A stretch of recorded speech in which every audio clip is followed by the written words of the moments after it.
సోదరుడా, సోదరి, మీకోసం ఎదురుచూస్తున్నాను. దేవుని కృప విస్తరిస్తున్నది. దేవుని వాక్యం మారుమూల స్థలాలకు కూడా పయనమై వెళ్ళుతున్నది. మీకు క్రీస్తునందు ఆయురారోగ్యములు కలగాలని ప్రార్థిస్తున్నాను.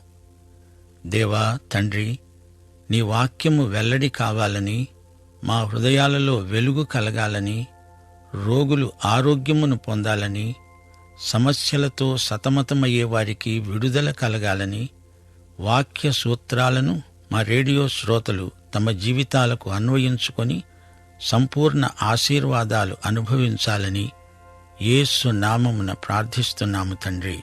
ఆమేన్. సోదరీ సోదరులారా, ఈ రోజున ఆదికాండం 6వ అధ్యాయం పారాయణం చేయబోతున్నాము.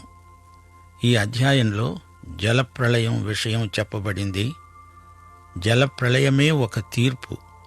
అందులో నుండి దేవుడు తన వారిని తప్పించడానికి చేసిన సదుపాయం, ఓడ నిర్మాణం, దేవుని ఆదేశం, ఓడలో ప్రయాణికులు వివరాలు వినండి. జలప్రళయం తీర్పునకు కారణమేమిటో దేవుడు చెబుతున్నాడు. నరులు భూమి మీద విస్తరింపనారంభించిన తరువాత కుమార్తెలు వారికి పుట్టినప్పుడు దేవుని కుమారులు నరుల కుమార్తెలు చక్కని వారిని చూచి వారందరిలో తమకు మనస్సు వచ్చిన స్త్రీలను వివాహము చేసుకున్నారు. దేవుని కుమారులెవరు? నరుల కుమార్తెలెవరు? ఈ విషయమై వాదోపవాదాలు ఎడతెగకుండా జరుగుతున్నాయి. కొందరు అనుకుంటున్నట్లు దేవుని కుమారులు దేవదూతలు కారు. వారు మంచి దేవదూతలైతే ఈ పాపకార్యం ఎందుకు చేస్తారు? వారు చెడిపోయిన దేవదూతలైతే వారు దేవుని కుమారులు ఎలా అవుతారు? నరస్త్రీలను వారు మోహించి పెళ్లాడి కన్న సంతానం మనుషులే, దయ్యాలు కారు, రాక్షసులు కారు. అప్పుడు యెహోవా అన్నాడు, నా ఆత్మ నరులతో ఎల్లప్పుడూ వాదించదు. వారు తమ అక్రమం విషయంలో నరమాత్రులే. అయినా వారి ఆయుష్ 120 ఏండ్లు. నోవహు 120 సంవత్సరాలు బోధించాడని మనం నమ్ముతాము. ఆ రోజుల్లో దేవుని ఆత్మ మనుషులతో వాదిస్తున్నాడు, చర్చిస్తున్నాడు. వారిని దేవుని దగ్గరికి తేవటానికి దేవుని ఆత్మ వారితో సంప్రదిస్తున్నాడని భక్త పేతురు చెప్పాడు. అయినా వారు దేవుని వైపునకు తిరగటం లేదు. 1 పేతురు 3వ అధ్యాయం 18-19 వచనాలు. మనలను దేవుని యొద్దకు తేవటానికి అవినీతిపరులైన మన కోసం నీతిమంతుడైన క్రీస్తు శరీర విషయంలో చంపబడి కూడా ఆత్మ విషయంలో బతికించబడి పాపముల విషయంలో ఒక్కసారే శ్రమపడ్డాడు. చెరలో ఉన్న ఆత్మల వద్దకు ఆయన ఆత్మరూపిగానే వెళ్లి వారికి ప్రకటించాడు. పేతురు ఈ మాటలు రాసినప్పుడు ఈ ఆత్మలు బంధకాలలో ఉన్నారు. నోవహు కాలంలో వారికి సువార్త ప్రకటించబడింది. దేవుని దీర్ఘశాంతం ఇంకా కనిపెడుతున్నప్పుడు పూర్వము నోవహు దినాలలో ఓడ సిద్ధపరచబడుతూ ఉండగా ఆ ఓడలో కొందరు అనగా 8 మంది నీటి ద్వారా రక్షణ పొందారు. అవిధేయులా? 120 సంవత్సరాలు దేవుడు దీర్ఘశాంతంతో కనిపెట్టినా వారు అవిధేయులయ్యారు. 4వ వచనం, ఆ రోజుల్లో నెఫీలులు అనేవారు భూమి మీద ఉన్నారు, తరువాత కూడా ఉన్నారు. దేవుని కుమారులు నరుల కుమార్తెలతో పోయినప్పుడు వారికి పిల్లలను కన్నారు. పూర్వకాలమందు పేరు పొందిన శూరులు వీరే. ఆ రోజుల్లో శూరులు ఉన్నారు. వీరు బలాత్కారులు, దౌర్జన్యపరులు, నెఫీలులు. వారు అప్పుడు ఉన్నారు, ఆ తరువాత ఉన్నారు. వీరు రాక్షసులు కారు, వీరు మనుషులే. ఇదంతా జరుగకముందే నెఫీలులు ఉన్నారు. దేవుని కుమారులకు నరుల కుమార్తెలకు పుట్టిన పిల్లలు కూడా శూరులయ్యారు. మానవతలో నిక్షిప్తమైన శక్తులున్నాయి. మానవుని నిర్మాణమే అత్యాశ్చర్యకరమైనది. మానవుడు మానవుడే. జంతువులలో నుండి, వృక్షములో నుండి పరిణతి చెందినవాడు కాడు. మానవుడు పతనం చెంది మానవుడయ్యాడు. భయంకరమైన పాటు మానవుని పతనం. ఆదికాండం వంశవృక్షాల గ్రంథం, వంశావళుల పుస్తకం. దేవుని కుమారులు అంటే ఆదాము నుండి షేతు నుండి వచ్చిన వంశాలు. నరుల కుమార్తెలు అంటే కయీను వంశీకులు. ఈ ఇరు వంశాల వారు పరస్పరం వియ్యమందారు. అందుచేత ఈ కలగాపులగం వల్ల అందరూ భ్రష్టుపట్టిపోయారు. అందరూ అంటే కొందరు సాక్ష్యార్థమై నిలిచి ఉన్నారు అనుకోండి. సరే, జలప్రళయానికి ముందు స్థితిగతులు ఎలా ఉన్నాయి? ఎందుకు జలప్రళయం రూపంలో దేవుడు తీర్పు రప్పించాడు? 5వ వచనం, నరుల చెడుతనం భూమి మీద గొప్పదని, వారి హృదయము యొక్క తలంపులలోని ఊహ అంతా ఎల్లప్పుడూ చెడ్డది అయినట్లు దేవుడు చూచాడు. నరుల చెడుతనం భూమి మీద గొప్పది. నరుల హృదయం యొక్క తలంపులలోని ఊహ కేవలము చెడ్డది. కేవలం, పూర్తిగా, ఎడతెగక అది చెడిపోయింది అని అర్థం. తాను భూమి మీద నరులను చేసినందుకు యెహోవా సంతాపము నొంది తన హృదయములో నొచ్చుకున్నాడు. నరుల చెడుతనానికి దేవుడు ఎంతో సంతాపం చెందాడు. అసలు ఈ నరులను ఎందుకు చేశానా అనుకున్నాడు. ఒకసారి పూర్వం ఒక సృష్టిని దేవుడు పూర్తిగా అలాగే తొలగించాడు. ఈ మానవుని పాపానికి దేవుని హృదయం ఎంతగానో నొచ్చుకున్నది. అయినా దేవుడు మానవుణ్ణి నాశనం చేయలేదు. అప్పుడు యెహోవా అన్నాడు, నేను సృజించిన నరులను, నరులతో కూడా జంతువులను, పురుగులను, ఆకాశ పక్ష్యాదులను భూమి మీద ఉండకుండా తుడిచివేస్తాను. ఎందుకనగా నేను వారిని సృష్టించినందుకు సంతాపము నొంది ఉన్నాను. ఈ జాబితాలో చేపలను చేర్చలేదు. ఎందుకంటే దేవుడు పంపబోయే ప్రళయం జలప్రళయం. చేపలు అందులో ఉంటాయి గదా. అయితే నోవహు యెహోవా దృష్టియందు కృప పొందినవాడు. ఎందుకని నోవహుకు కృప లభించింది? నోవహు వంశావళి ఇదే. నోవహు నీతిపరుడు, తన తరంలో నిందారహితుడు. నోవహు దేవునితో కూడా నడిచినవాడు. దేవుడు నోవహును ఎందుకు కాపాడాడు? ఎందుకనగా అతడు దేవునితో నడిచాడు. హెబ్రీ పత్రిక 11వ అధ్యాయం 7వ వచనం అంటోంది, విశ్వాసమును బట్టి నోవహు అది వరకు చూడని సంగతులను గూర్చి దేవుని చేత హెచ్చరించబడి తన ఇంటివారి రక్షణ కోసమై ఒక ఓడను సిద్ధం చేశాడు. అందువలన అతడు లోకము మీద నేరస్థాపన చేసి విశ్వాసమును బట్టి కలిగే నీతికి వారసుడయ్యాడు. వర్ష సూచనలే కనపడనప్పుడు పొడి నేల మీద ఓడ నిర్మించాలంటే ఎంతో విశ్వాసము ఉండాలి. హనోకును గురించి కూడా ఇదే అధ్యాయంలో చెప్పబడింది. విశ్వాసమును బట్టి హనోకు మరణమును రుచి చూడకుండునట్లు కొనిపోబడ్డాడు. అతడు కొనిపోబడక మునుపు దేవునికి ఇష్టుడై ఉన్నాడని సాక్ష్యము పొందాడు. దేవుడతణ్ణి కొనిపోయాడు గనుక అతడు కనపడలేదు. గమనించండి, సంఘం ఎత్తబడినప్పుడు విశ్వాసులంతా ఎత్తబడినట్లే. ఈ అనుభవం విశ్వాసులందరిది. నీ విశ్వాసం ఎంత బలహీనమైనా బలవంతుడైన దేవునియందు విశ్వాసముంచావు గనుక నీవు ఎత్తబడతావు. కంగారు పడకు తమ్ముడు, చెల్లి. దేవుని కనికరము, కృప ఎన్నటికీ తరుగుబోదు. దేవుని కృపాబాహుళ్యము ఆ రోజు బహిరంగంగా అందరూ చూడగలరు. నా మాట నమ్మండి, ఇది నిజం. అది సరే, అసలెందుకు ఈ జలప్రళయం? ఎందుకీ శిక్ష? ఎందుకీ పరీక్ష, తీర్పు? 6వ అధ్యాయం 11, 12 వచనాలు. భూలోకము దేవుని సన్నిధిలో చెడిపోయి ఉంది. భూలోకము బలాత్కారంతో నిండి ఉంది. దేవుడు భూలోకాన్ని చూచినప్పుడు అది చెడిపోయి ఉంది. భూమి మీద సమస్త శరీరులు తమ మార్గమును చెరిపివేసుకున్నారు. దేవుని పవిత్ర మార్గాన్ని మనుషులు పాడు చేశారు. మనిషి తన దారిని తాను పోతున్నాడు. తనకిష్టమొచ్చినట్లు బతుకుతున్నాడు. దేవుడు అసలు తననెందుకు సృష్టించాడో అది మరిచిపోయాడు. సరైన దారి నుండి వైదొలగాడు. దేవుడు నోవహుతో అన్నాడు, సమస్త శరీరుల మూలంగా భూమి బలాత్కారంతో నిండి ఉన్నది గనుక నా సన్నిధిలో వారి అంతము వచ్చి ఉన్నది. ఇదిగో, వారిని భూమిపై ఉండకుండా నాశనం చేస్తాను. దేవుడు జలప్రళయం పంపబోతున్నాడు. ఎందుకో కొన్ని కారణాలు మీకు చూపగోరుతాను. దేవుడు ఒక విమోచకుణ్ణి వాగ్దానం చేశాడు. రక్షకుడు రాబోతున్నాడని మానవులకు ప్రవచనం పలకబడింది కూడా. వాగ్దానము చేయబడిన ఆ రక్షకుని కోసం మనిషి కనిపెట్టుకొని ఉండాల్సింది పోయి బొత్తిగా దూరమైపోయాడు.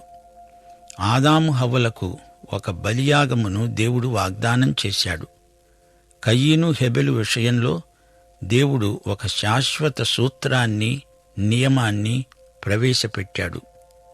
కయీను, హేబెలు ఈ ఇద్దరూ రెండు విభిన్న విధానాలకు ప్రతినిధులు. వీరిద్దరూ రెండు మానవతా విభాగాలకు ప్రాతినిధ్యం వహిస్తున్నారు. కయీను నశించిన మానవులకు, హెబెలు రక్షిత ప్రజానీకానికి ప్రతినిధులు. కయీను స్వనీతి పరులకు, హెబెలు విరిగి నలిగిన హృదయాలకు ప్రతినిధులు. కయీను మత సంబంధి, హేబెలు ఆత్మ సంబంధి. ఈ రోజున కూడా ఈ రెండు శాఖలు ఉన్నాయి. రైలు పట్టాల వలె రెండూ ప్రక్కప్రక్కనే ఉన్నా అవి కలుసుకోవు. సృష్టి నుండి జలప్రళయం వరకు ఆదాము, మెతుషెల ఈ ఎడమును నింపేశారు. తరువాత గోత్రకర్తలు రంగప్రవేశం చేయబోతున్నారు. వీరిద్దరి ద్వారా మానవతకు గొప్ప ప్రత్యక్షం అనుగ్రహించబడింది. యూదాపత్రిక 14-15 వచనాలలో చెప్పబడినట్లు ఆదాము మొదలుకొని 7వ వాడైన హనోకు కూడా ప్రవచిస్తూ అన్నాడు, ఇదిగో, అందరికీ తీర్పు తీర్చటానికి వారిలో భక్తిహీనులందరూ భక్తిహీనముగా చేసిన వారి భక్తిహీన క్రియలన్నిటిని గురించి, భక్తిహీనులైన పాపులు తనకు విరోధముగా చెప్పిన కఠినమైన మాటలన్నిటిని గూర్చి వారిని ఒప్పించటానికి ప్రభు వేల కొలది పరివారాలతో వచ్చాడు. నోవహు కూడా తాను ఒక చెంప ఓడ నిర్మిస్తూ మరో చెంప బోధిస్తూనే ఉన్నాడు. హనోకు మాయమైపోగానే ప్రజలందరూ ఇది దేవుడు చేసిందే అని, మానవ వ్యవహారంలో దేవుడు జోక్యం కలిగించుకుంటాడని గ్రహించారు. మెతుషెలాను గురించి, అతని పేరుకు ఉన్న అర్థాన్ని గురించి అందరూ తలపోసి ఉంటారు. మెతుషెల చనిపోగానే జలప్రళయం రాబోతుందని ప్రజలకు తెలిసిపోయింది. అంతేకాదు, ఇందులో పరిశుద్ధాత్మ పరిచర్య కూడా ఉంది. దేవుడే అన్నాడు, నా ఆత్మ ఇక మీదట మానవునితో వాదించటం జరగదు. మానవుడు దేవుణ్ణి పూర్తిగా విసర్జించినప్పుడు భూమిపైకి పంపిన తీర్పే జలప్రళయం. మానవత యావత్తూ దేవునికి దూరమైపోయింది. రోమాపత్రిక 3వ అధ్యాయం 10వ వచనం, నీతిమంతుడు లేడు, ఒక్కడూ లేడు. అయితే దేవుణ్ణి నమ్ముకున్న నీతిమంతులు కొందరు లేకపోలేదు. వీరే నోవహు, అతని కుటుంబము. ఇతడు దేవునితో నడిచాడు, దేవుని యందు విశ్వసించాడు. విశ్వాసమును బట్టి నోవహు పనిచేశాడు. పొడి నేల మీద ఓడ నిర్మాణం చేయటానికి సాహసించిన విశ్వాస వీరుడు నోవహు. వర్షాలే గనక వచ్చి ఉండకపోతే నోవహు వ్యవహారమంతా నగుబాట్ల పాలైపోయేది.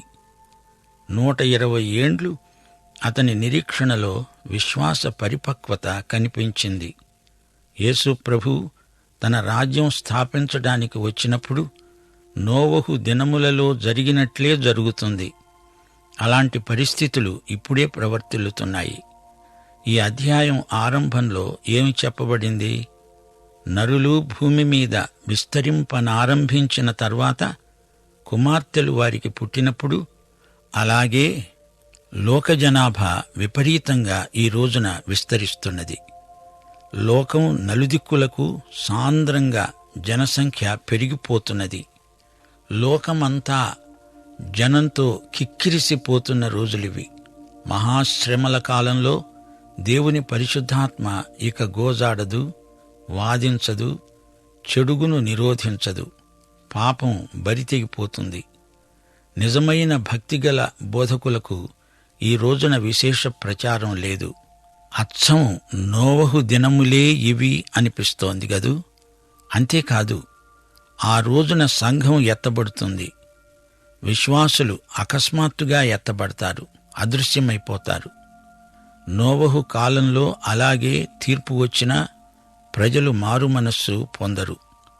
నోవహు వ్యక్తిత్వం విలక్షణమైంది. నోవహు దేవుని ఆజ్ఞకు విధేయుడు. నోవహు నిర్మించే ఓడకు యేసుక్రీస్తునందలి రక్షణకు పోలికలున్నాయి. క్రీస్తునందు మనకు క్షేమము, భద్రత. నోవహు ఓడలో జలప్రళయ సమయంలో అందరికీ క్షేమము, రక్షణ. లోకానికి ప్రళయం రాబోతున్నది. అందులో నోవహుకు, అతని కుటుంబానికి మాత్రమే క్షేమం. 120 సంవత్సరాలు దేవుడు ప్రజలకు వ్యవధి ఇచ్చాడు. నోవహు విశ్వాసము, విధేయత అతణ్ణి రక్షించాయి అని చెప్పవచ్చు. యేసు శిలువ తప్ప పాప పరిహారానికి మరో మార్గం లేదనే వస్తుపాఠం నోవహు ఓడ. నోవహు దేవుని నుండి ఆజ్ఞ పొందినవాడై ఓడ నిర్మాణానికి పూనుకున్నాడు.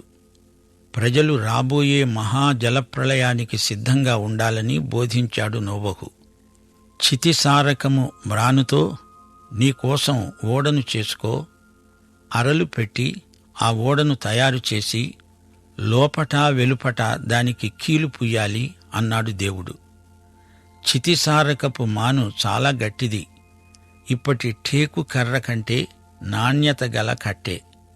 బహుకాలం మన్నుతుంది. ఆ ఓడకు అరలు పెట్టాలి, గూళ్ళు ఉండేటట్లు తయారు చేయాలి. పెద్ద పెద్ద వాటికి పెద్ద అరలు, చిన్నవాటికి చిన్న చిన్న గూళ్ళు, గదులు. కీలుతో దాన్ని పుయ్యాలి. నీరు లోపలికి రాకుండా కీలు జిగట దానికి బాగా పొలమాలి.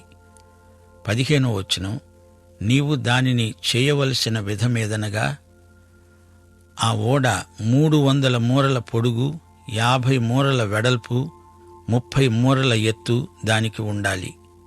అది చాలా పెద్ద ఓడ. దాని పరిమాణం ఎంతో పెద్దది. అప్పటి మనుషులు గుహానివాసులు కారు, నాగరికులే.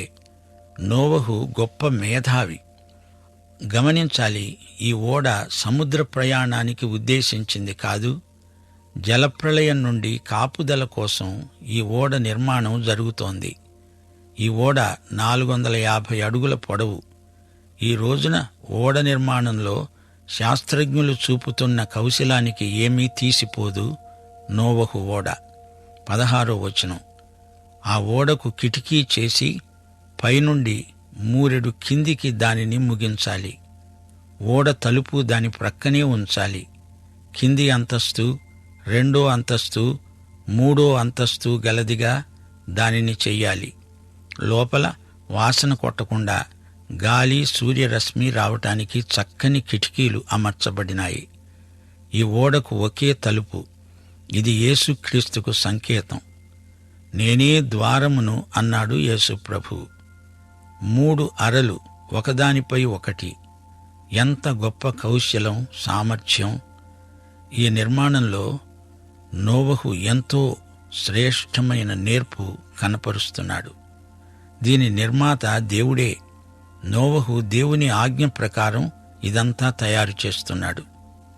ఇదిగో, జీవవాయువు గల సమస్త శరీరులను ఆకాశము కింద ఉండకుండా నాశనము చేయటానికి భూమి మీదికి జలప్రళయాన్ని రప్పిస్తున్నాను. లోకమందున్న సమస్తము చనిపోతుంది అన్నాడు దేవుడు. భూమి మీదికి తీర్పు రాబోతోంది. జంతువులకు, పశుపక్ష్యాదులకు కూడా తీర్పు, సమస్త మానవులకు తీర్పు. 6వ అధ్యాయం 18 నుండి 20వ వచనం వరకు దేవుడన్నాడు, నీతో నా నిబంధన స్థిరపరుస్తాను. నీవు, నీతో కూడా నీ కుమారులు, నీ భార్య, నీ కోడండ్రు ఆ ఓడలో ప్రవేశించాలి. నీతో కూడా వారిని బతికించి ఉంచుకోవడానికి సమస్త జీవులలో అనగా సమస్త శరీరుల యొక్క ప్రతి జాతిలోనివి 2 చొప్పున నీవు ఓడలోనికి తేవాలి. వాటిలో మగది ఆడది ఉండాలి. నీవు వాటిని బతికించి ఉంచుకోవడానికి వాటి జాతుల ప్రకారం పక్షులలో, వాటి జాతుల ప్రకారం జంతువులలో, వాటి జాతుల ప్రకారం నేలను పాకే వాటన్నిటిలో ప్రతి జాతిలో 2 చొప్పున నీ వద్దకు అవి వస్తాయి. గమనించాలి, ప్రతి జాతిలో 2. నోవహు ఈ జంతువులను వేటాడి పట్టుకోవచ్చాడా? అవే వచ్చాయి. జంతువులు అపాయాన్ని పసికట్టి పరిగెత్తుకుంటూ క్షేమకరమైన చోటికి వస్తాయి. జలప్రళయం వస్తుందని ఈ జంతువులకు తెలిసిపోయింది. అందుకే అవి ఆదరాబాదరాగా వచ్చేశాయి. నోవహుకు అది సమస్య కానే కాదు. వాటంతట అవే వచ్చాయి. 21, 22 వచనాలు. తినటానికి నానా విధాలైన ఆహార పదార్థాలను సమకూర్చుకొని నీ దగ్గర ఉంచుకో. అవే నీకు వాటికి ఆహారం. దేవుడు తనకు ఆజ్ఞాపించిన ప్రకారం నోవహు అలాగే చేశాడు. నోవహు చేస్తున్న పని ప్రయోగాత్మకమైనది, ప్రయోజనాత్మకమైనది. నోవహు ఓడలోని జంతువులన్నీ ఆ రోజు వరకు శాకాహారులే. అందులో ఏదీ మాంసం తినదు, ఒకదాన్ని ఒకటి చంపదు. యెషయా 11 6, 7 వచనాల్లో తిరిగి జంతువులు కూడా ప్రథమ స్థితికి వచ్చే కాలం 1000 ఏండ్ల పరిపాలన అని చెప్పబడింది. తోడేలు, గొర్రెపిల్ల కలిసి వాసం చేస్తాయి. చిరుతపులి మేకపిల్ల వద్ద పరుంటుంది. దూడ, కొదమసింహము, పెంచబడిన కోడె కూడుకొనగా బాలుడు వాటిని తోలుతాడు. ఆవులు, ఎలుగుబంట్లు కలిసి మేస్తాయి. వాటి పిల్లలు ఒక్కచోటే పరుంటాయి. ఎద్దు మేసినట్లు సింహం గడ్డి మేస్తుంది. నోవహు నాటి స్థితే మరలా రాబోతోంది. దేవునికి స్తోత్రం. ఆదికాండం 6 ఇంతటితో సమాప్తం. ప్రార్థన చేసుకుందాం. దేవా తండ్రి, నీ వాక్య దర్శనం మా ఆత్మలను, జీవములను, శరీరములను స్వస్థపరిచి మమ్ములను మహోజ్వలమైన నిత్య భవిష్యత్తుకు సిద్ధం చేయాలని ప్రార్థిస్తున్నాము తండ్రి. ఆమేన్.